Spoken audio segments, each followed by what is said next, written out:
बिस्मिल्लाहिर्रहमानिर्रहीम। Welcome back dear students, my YouTube channel focus on math. Dear students, हम class 9th जो है general math उसके chapter number 2 की बात कर रहे थे और हमने पहले 6 क्वेश्चन कर लिए थे और आज हम चैप्टर नंबर 2 का क्वेश्चन नंबर 7 से स्टार्ट करेंगे और 12 तक इंशाल्लाह इसको कंप्लीट करेंगे। तो उससे पहले हम जो आज के क्वेश्चंस हैं उसमें जो चीज़ आज डिस्कस होनी है, जिसका काम है, उसकी पहले डिफ़ाइन करेंगे, क्योंकि हम पहले तो ज़कात और उशर की डिफ़ाइन पढ़ चुके हैं और तीसरे नंबर पे था इनहेरिटेंस यानी विरासत। तो इसके हम डिफ़ाइन करते हैं। डिफ़ाइन है, after the death of a person the asset left by him are called inheritance. तो कहता है कि एक जो शख्स वफ़ात पा जाता है तो उसके छोड़े हुए जो असासे होते हैं उनको हम क्या कहते हैं कि वो क्या है, उसका विरसा है यानी विरासत है उसकी। It is distributed among the legal heirs according to the principle of Islam. और इनको इस्लाम के जो कवानीन हैं उनके मुताबिक क्या किया जाता है, तकसीम किया जाता है। और उनको तकसीम करने से पहले हमें डियर स्टूडेंट्स 3 काम जो हैं वो करने पड़ते हैं। उनमें जो 3 काम, उसमें पहला ये है कि पेमेंट ऑफ फनरल एक्सपेंसेस, यानी जब हम उसको दफनाते हैं, एक जो मुर्दा है तो उस पे कफन दफन के अखराजात आते हैं, उसकी हमने पे करनी होती है, उसकी जो उसकी विरासत होती है। फिर पेमेंट ऑफ डेब्ट्स ऑफ डिजीज़्ड, तो पेमेंट जो उसकी करनी होती है वो किसकी, जो उसने कर्ज़ा लिया होता है, कर्ज़े की अदायगी करनी होती है। फिर executions of his her well, और उस मरहुमा या मरहूम की वसीयत जो है उस पर भी अमल करना होता है। वेल होता है मर्ज़ी, जो उनकी मर्ज़ी यानी जो उन्होंने विरासत की होगी, जो वसीयत की होगी, उस पर भी हमने अमल करना होता है। यानी अगर उन्होंने कोई भी अपनी विरासत में से कुछ हिस्सा अगर किसी मस्जिद के लिए दे दिया हो तो फिर वो मस्जिद का होगा। इसी तरह अगर उन्होंने किसी गरीब को दे दिया हो तो वो उनका होगा। यानी इन चीज़ों पे भी हमें क्या करना पड़ता है, अमल करना पड़ता है। तो अब डियर स्टूडेंट्स, हम ये देखते हैं कि जो हमारे पास मरहुमा होती है या मरहुमा जो भी है, अगर वो, जिस तरह हम कह सकते हैं कि जो हमारे पास डिजीज़्ड है, डिजीज़्ड हैज़ या हैज़ नो चाइल्ड, अगर उनका कोई बच्चा नहीं होता तो फिर अगर मर्द जो है वो वफ़ात पा जाता है तो अगर उसका कोई बच्चा नहीं है तो उसकी जो वाइडो होगी यानी उसकी जो बेवा होगी उसको हम जो है वो देंगे कितना हिस्सा, 1/4। और अगर डिजीज़्ड या a person has a child, एक बच्चा रखता हो या एक से ज़्यादा हो, 2 हो, 3 हो, तो तब वो वाइडो जो होती है उसका जो हिस्सा होता है वो होता है 1/8। और उसमें अगर उसके बच्चे आ जाते हैं तो अगर सन है यानी सन है तो शेयर ऑफ सन कितना होगा वो हम बताते हैं। फिर शेयर ऑफ सन है जो वो 2 गुना होता है, और जो शेयर ऑफ डॉटर होता है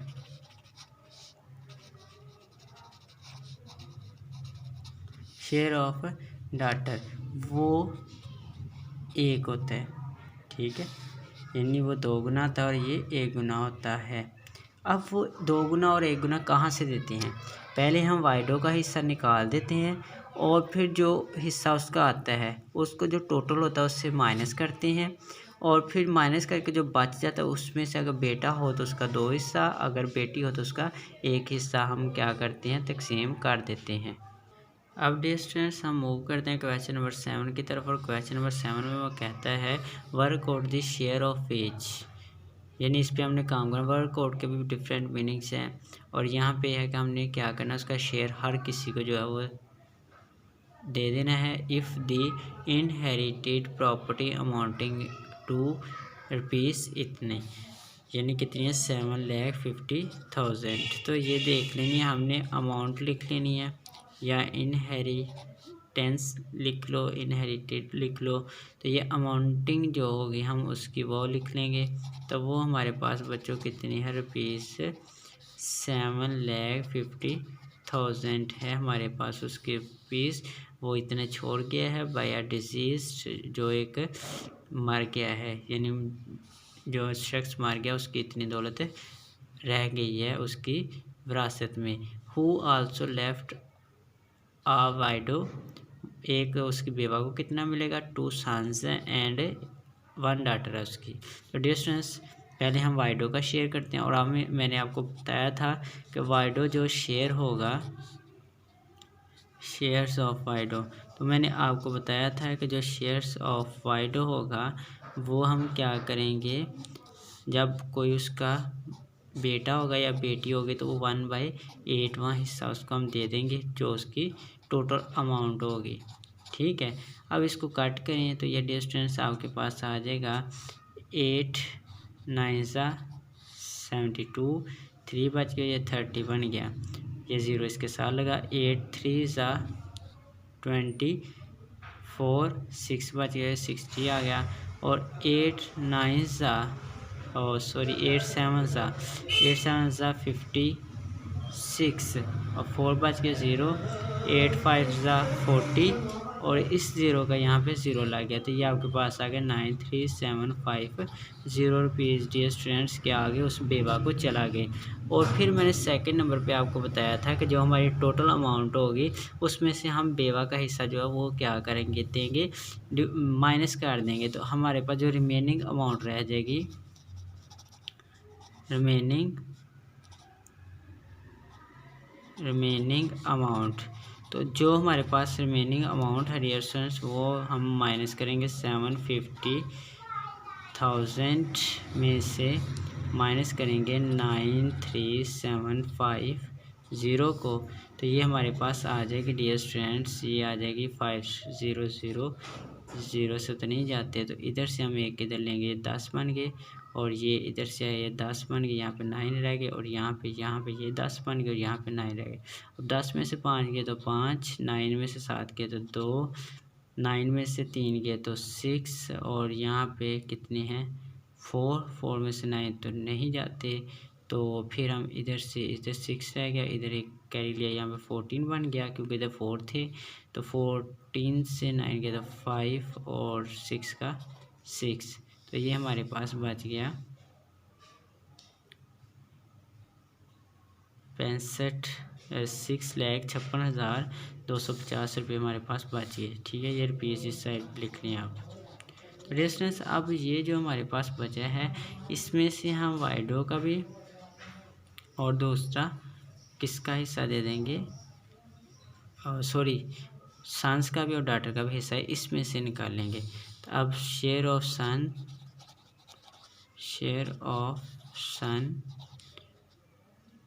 तो share of son divided share of daughter, और ratio share of daughter DGHTER।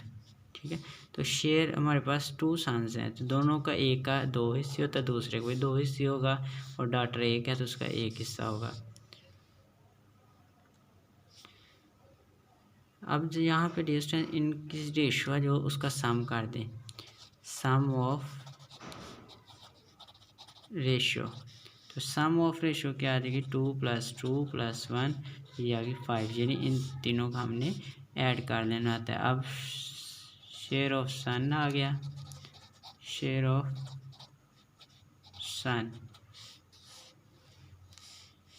Share of each son लिखें, ये जो हम निकालेंगे एक का होगा और दूसरे का भी इतना ही होगा, तो ये 2/5, यानी यहाँ से ये 5 को 2 पे डिवाइड किया, और यहाँ पे अमाउंट जो है 6,56,250, 6,56,250 इसकी अमाउंट है, इसमें से हम इसको देंगे। ये देखें 5 1 ज़ा 5, 15 बन गया, 5 3 ज़ा 15, ठीक है। 5 1 ज़ा 5, 1 बचा 12, 5 2 ज़ा 10 और ये 2 बच गया 25, 5 5 ज़ा 25 और 0 का 0। तो ये हमारे पास रुपीज़ आ गया 1,31,250 रुपये। सॉरी स्टूडेंट्स, ये 250 रुपये, ठीक है। अब यहाँ पे नेक्स्ट हमें इसी का ये एक बेटे का इतना होगा, दूसरे का भी इतना होगा डियर स्टूडेंट्स। अब शेयर ऑफ डाटर, क्योंकि डाटर है ये एक है तो उसका आप ईच डाटर ना शायद लिखें, डाटर ही लिख लें तो वो भी ठीक है।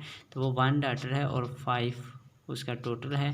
तो ये आपके पास आ गया 65 6250।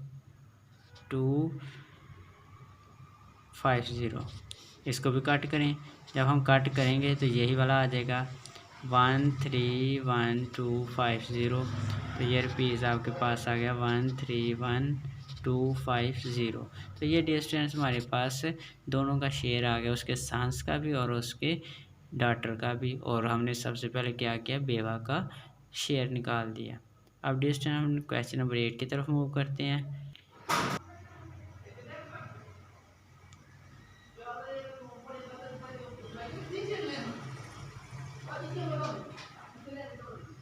यहाँ पे डियर स्टूडेंट 2 को हमने मल्टीप्लाई करना था इसके साथ, तो वो क्योंकि मैं इधर 2 छोड़ गया था, इसको सिंपल लिख दिया था। 2 को इससे मल्टीप्लाई करेंगे तो यहाँ पे इसकी अमाउंट आ जाएगी और ये अमाउंट ये होगी, ठीक है। हर सन के पास इतने पैसे आएंगे। अब डियर स्टूडेंट्स यहाँ पे हम क्वेश्चन नंबर 8 की तरफ मूव करते हैं और क्वेश्चन नंबर 8 में हमें कहता है an amounting of ₹4 lakh or left as an inheritance is to be distributed among a widow and 4 daughters. Work out the share of each। तो डिस्टेंस सिंपल है कि आपके पास अमाउंटिंग है 4 लाख। पहले हमें वाइडो का शेयर निकालना है क्योंकि उसकी बच्चियां मौजूद हैं यहाँ पे। जब चाइल्ड हों तो तब 1/8 होता है शेयर वाइडो का। वो 1/8 के साथ टोटल अमाउंट मल्टीप्लाई की तो ये हमारे पास 50,000 आ गया। अब उसकी डाटर हैं वो कितनी है, फिर इसमें से रिमेनिंग भी निकाल लेना और रिमेनिंग टोटल से वाइडो का हिस्सा माइनस करें तो 3,50,000 बच गया आपके पास। इस तरह बाद में हमारे पास डाटर आ जाती हैं और डाटर हैं उसके पास 4। अब 4 डाटर का हमने शेयर निकालना है तो सम ऑफ रेशियो, तो वो हमारे पास 4 आ गई। हम 1 का निकाल देंगे, 1/4 मल्टीप्लाई जो रिमेनिंग अमाउंट है उसके साथ, तो ये हमारे पास आ जाएगा 87,500। तो डिस्टेंस हर जो उसकी बच्ची है उसको इतना मिलेगा, यानी 4 हैं, चारों को इतना हिस्सा इस अमाउंट में से मिलेगा 3,50,000 में से, ठीक है। अब हम क्वेश्चन नंबर 9 की तरफ मूव करते हैं और क्वेश्चन नंबर 9 में हमें कहते हैं if a deceased left a property of work ₹115 lakh, work out the property if the left behind a widow. तो मैंने आपको बताया था पिछली बात कि जब उसके कोई बच्चा ना हो और सिर्फ वाइडो मौजूद हो यानी उसकी बेवा, तो तब हम सिर्फ उसकी बेवा जो है उसका कितना हिस्सा देते हैं, 1/4वां हिस्सा उसका होता है।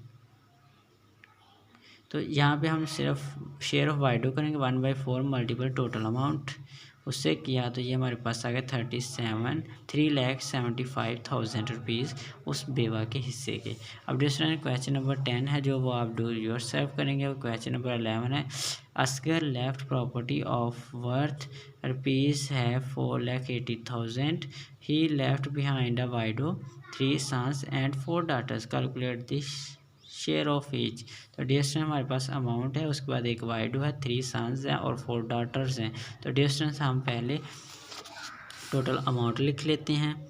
जो अमाउंट है हमारे पास, तो ये हमारे पास अमाउंट आ गई 4,80,000।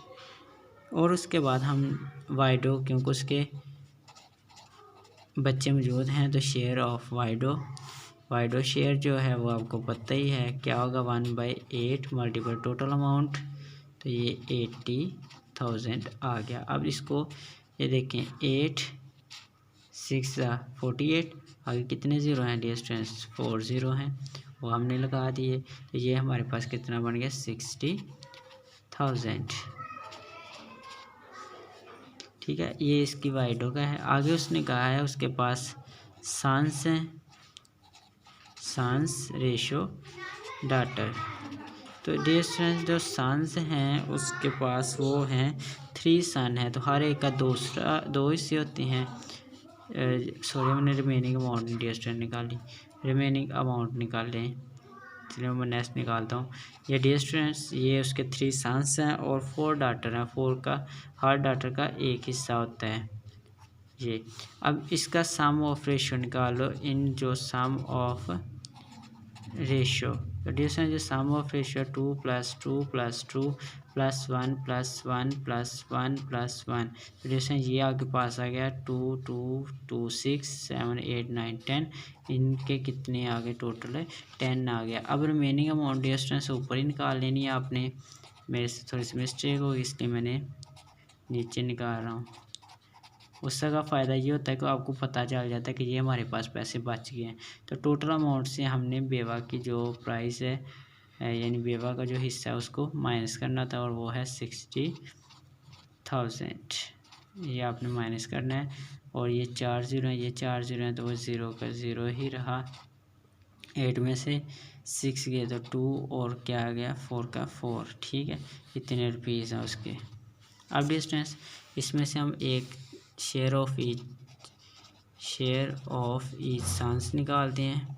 हर सन्स का कितना हिस्सा होगा तो वो आपको पता ही है। दूसरे 2 हिस्से होते हैं एक बेटे के और 10 मल्टीप्लाई जो रिमेनिंग अमाउंट है वो है 4,20,000। तो यहाँ पे आप इसको कट करेंगे 0 इस 0 से क्या हो गया कट हो गया। तो ये इसको 2 को इससे मल्टीप्लाई करेंगे 2 0 0 2 0 0 2 0 0 2 4 2 2 4 2 4 8। ये इसके हर सन को इतनी अमाउंट जाएगी। अब share of each daughter, her daughter का कितना हिस्सा होगा डिस्टेंस वो 1 बाई कितना है 1/10 और जो रिमेनिंग अमाउंट है वो हमारे पास 4,20,000। ठीक है डिस्टेंस।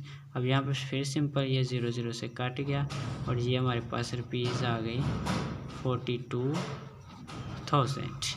ये हमारा हर जो उसकी डाटर है उसकी बेटी है उसका इतना हिस्सा होगा डियर स्टूडेंट्स। ठीक है, अब हम मूव करते हैं क्वेश्चन नंबर 12 की तरफ। क्वेश्चन नंबर 12 में कहता है Najeeb left a wealth amounting to ₹4 lakh.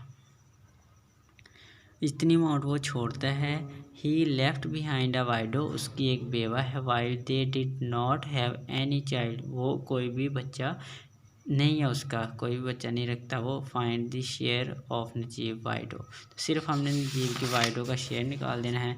तो अमाउंट है हमारे पास डियर स्टूडेंट्स, आपको सिंपल आपके जहन में फार्मूला तो आ गया होगा कि जब हमारे जो मुर्दा होता है उसका अगर कोई बच्चा नहीं होता तो उसकी बेवा को जो है वो 1/4 में हिस्सा जाता है और ये 4 लाख है डियर स्टूडेंट्स, 4 लाख। तो वाइडो शेयर ऑफ वाइडो, तो डिस्टेंस आपके जहन में आ गया होगा 1/4 क्योंकि उसका कोई बच्चा नहीं है। तो ये 0 0 0 और ये भी 3 0। ये देखें जैसे 4 1 4, बाकी जितने ज़ीरो हैं वो इसके साथ आप लगा दें। तो ये रुपीज़ 1 लाख उसका क्या होगा डियर स्टूडेंट्स शेयर होगा। ठीक है, तो ये डियर स्टूडेंट्स आपके पास है आज का था लेक्चर जो कि हमने 2.1 एक्सरसाइज कंप्लीट की क्वेश्चन नंबर 12 तक। जो मैंने छोड़ा है इसमें से वो आप खुद करेंगे डू योर सेल्फ। अगर आपको फिर भी इस लेक्चर में किसी किस्म की कोई प्रॉब्लम हो तो आप मुझे कमेंट में बताइएगा, इंशाल्लाह मैं आपको गाइड करूँगा। अब मिलेंगे इंशाल्लाह नेक्स्ट लेक्चर में, तब तक मुझे इजाज़त दीजिए। अल्लाह हाफिज़।